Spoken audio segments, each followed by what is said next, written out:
Hola, hola, ¿qué tal querida familia? Les saluda su hermano y amigo José Núñez en otro nuevo episodio de Simplemente Biblia. Y hoy continuando con la profecía, revelando el fin, familia. Y vamos con el tema número 3, ¿verdad? Que es donde vamos a descubrir el cuerno pequeño, familia. El tema número 3. Y sin más perder tiempo, acompáñenme a la continuación. Dice Daniel el capítulo 8, ¿verdad? El versículo 1. En el año tercero del reinado de el rey Belsasar. Acuérdense que Belsasar es el nieto de Nabucodonosor, ¿sí? Me apareció una visión a mí, Daniel, después de aquella que me había aparecido antes, dice, ¿no? Recuerden, Babilonia, año 605 al 539 antes de Cristo. Si se nota que Daniel es un libro muy profético, no está secuencial, porque aquí volvemos al reinado de Belsasar, pero podemos ver que en el capítulo 6 ya estaban los medios y los persas, por eso no es continuo, ¿sí? Ahora, vimos Daniel en el capítulo 2, la estatua de Nabucodonosor, ¿verdad? Y en el capítulo 7, con las 4 bestias, hay un agregado de acontecimientos, de eventos. Si bien es cierto que en Daniel 2 estaba la segunda venida con la roca que golpea los pies, en Daniel el capítulo 7 habla de un juicio y que los libros son abiertos, ¿sí? Y después es la segunda venida. O sea que antes de la segunda venida hay un juicio previo. Aquí en Daniel 8 también hay algo interesante, y es que en Daniel 8, cuando ustedes lo descubran, se van a topar con Daniel 8:14. La próxima semana estaremos hablando de eso. Habla de la purificación del santuario. Otro detalle agregado al mismo acontecimiento. Babilonia, Medo-Persia, Grecia, Roma, en fin. Entonces, para que vayan entendiendo eso. Vamos a seguir. Dice Daniel el capítulo 8, el verso 2, y vi en visión, cuando vi, yo estaba en Susa, que es la capital del reino de la provincia, Elam, y vi pues en visión estando junto al río, imagínense, y por el río fue donde los medios y los persas conquistan a Babilonia. Bien, dice el capítulo 8, el verso 3, alcé los ojos y miré, y aquí un carnero que estaba delante del río y tenía 2 cuernos. Y aunque los cuernos eran altos, uno era más alto que el otro. Y el más alto creció después. Están viendo como la imagen ahí de este carnero, un cuerno más grande que eso. Eso representa, ya le voy a decir, aquí está el versículo 20, dice, en cuanto al carnero que viste, que tenía los 2 cuernos, estos son los reyes de Medio y de Persia. ¿Por qué uno era más alto que el otro? Al igual que el oso en Daniel 7, ¿verdad? Que tenía alzado un costado más que el otro, representaba que los persas de Ciro iban a estar por encima de Darío, que era Medo. ¿Está bien? Por eso se ve que un costado más que del otro. ¿Está bien? Después dice el verso 21, y el macho cabrío es el rey de Grecia, y el cuerno grande que tenía entre sus ojos es el rey primero. Está hablando, ¿verdad?, de ese rey imponente Alejandro Magno. ¿Está bien? Fíjense que Daniel 8 está hablando de lo mismo, ¿no? Que después de Babilonia con Belsasar venían los medios y los persas, y después venía Grecia, y por supuesto después de Grecia, ¿quién venía? Venía Roma, familia. Dice el capítulo 8, verso 23, al fin del reinado de esto, cuando los transgresores lleguen al colmo, se levantará un rey altivo, de rostro y de entendido de enigma. Después de esto, o sea, después de Alejandro, ¿no? Y dice, y su poder se fortalecerá, mas no con su propia fuerza. Algo interesante.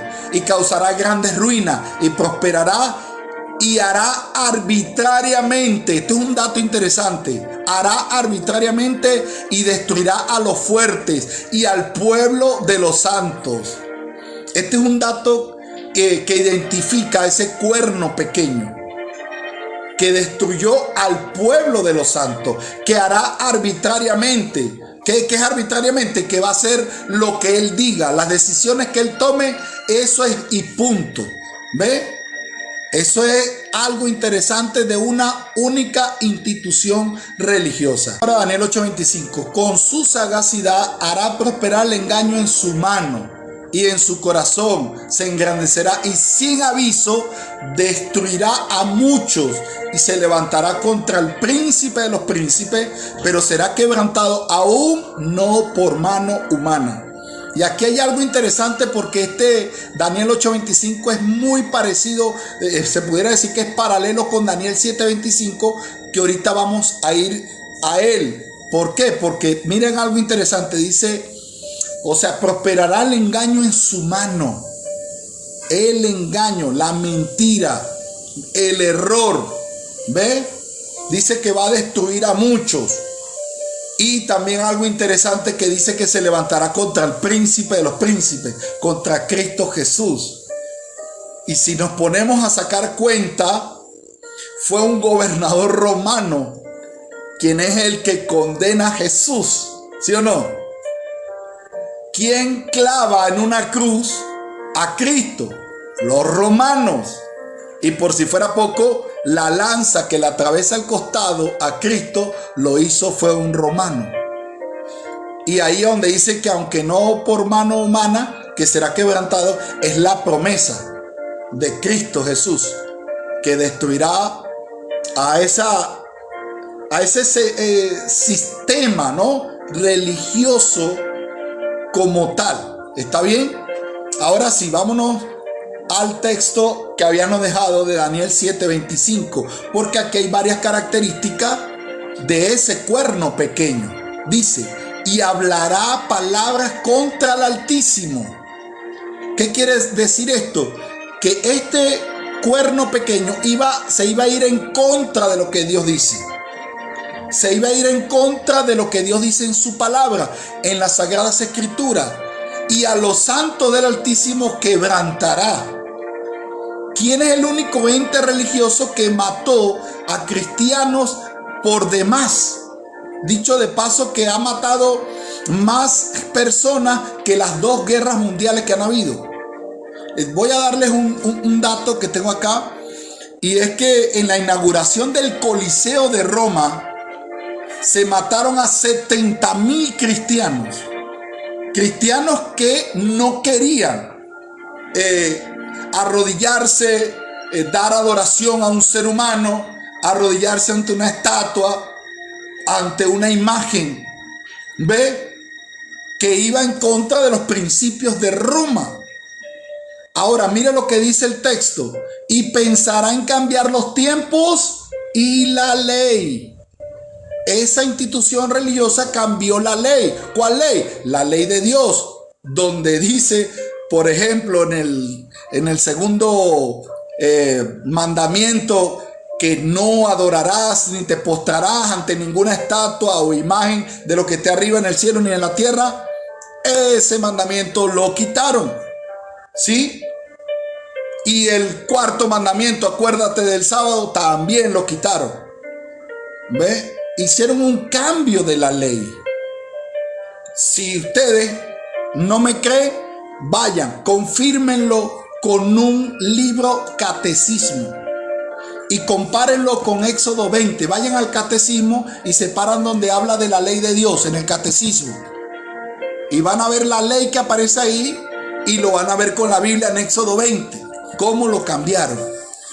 Y por supuesto dice el texto, y será entregado en su mano hasta tiempo y medio tiempo. Es una profecía de los 1260 años que duró la persecución romana, desde el año 538 hasta el año 1798. Eso lo iremos hablando luego cuando estemos hablando de Apocalipsis, el capítulo 13. ¿Está bien? Quiero ir terminando porque ahora quiero leerles algo de la historia, donde dice Lutero: esta acusación contra el Papa y todos sus papistas, a menos que deroguen sus leyes y ordenanzas y restauren a la Iglesia de Cristo su libertad y la enseñan entre ellos, son culpables de todas las almas que perecen bajo este cautiverio miserable, y el papado es verdaderamente el reino de Babilonia y el mismísimo anticristo. Eso lo dice Lutero en La cautividad de Babilonia en la iglesia, página 197. Otro comentario, esto es del catecismo, del converso del catecismo, ¿verdad? Doctrina de Peter Hermann, dice, pregunta, ¿cuál día es el día de reposo? Respuesta, el sábado es el día de reposo. Pregunta, ¿por qué observamos el domingo en lugar del sábado? Respuesta, observamos el domingo en lugar del sábado porque la Iglesia Católica transfirió la solemnidad del sábado al domingo. Eso es un documental sacado de Roma, de los mismos sacerdotes, ¿no? Doctrina católica. Miren lo que dice aquí el cardenal, voy a ponerme por acá, voy a cambiarme por acá. Miren lo que dice este cardenal Gibson, ¿verdad? La fe de nuestros padres, edición 88, página 89.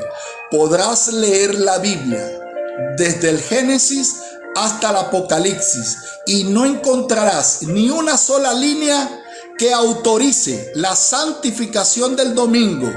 La Escritura manda la observancia religiosa del sábado, el día que nosotros nunca santificamos.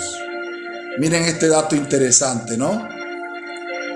Y por último, el sacerdote Brady, en su discurso del 18 de marzo de 1903, dice: es bueno recordarle a los presbiterianos, a los bautistas, metodistas y a todos los demás cristianos que la Biblia no apoya en ningún lugar en su observancia del domingo. El domingo es una institución de la Iglesia Católica Romana, y aquellos que observan el día observan un mandamiento de la Iglesia Católica. Sacerdote de la Iglesia Católica. Entonces podemos ir concluyendo, ¿no?, que este cuerno pequeño del que hemos hablado hoy tiene que ver con esta institución religiosa y con este sistema papal que se ha impuesto para con todo el mundo, donde se hace y se dice lo que él diga y punto. Cambiaron la ley según Daniel 7:25, lo que vamos a ver, y en Daniel 8 decía que prosperará en el engaño en su mano. ¿Sí? Cambiaron muchas cosas de las cuales la Biblia sigue estando presente, y una de ellas es el sábado, el día santificado por Dios, que ahora el Papa Francisco está diciendo que el domingo como día de la familia, cuando el día de la familia es el día de Dios, el sábado.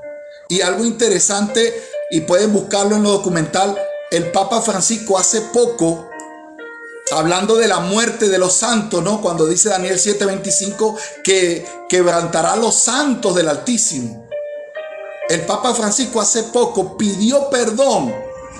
Escuchen bien, pidió perdón, y búsquenlo en Google, por haber asesinado a los valdenses. Busquen la historia denominacional, la historia de los valdenses, cómo fueron perseguidos por Roma, por ir en contra de ellos, cuando los valdenses lo que hacían era predicar la palabra y estaban multiplicando la Biblia.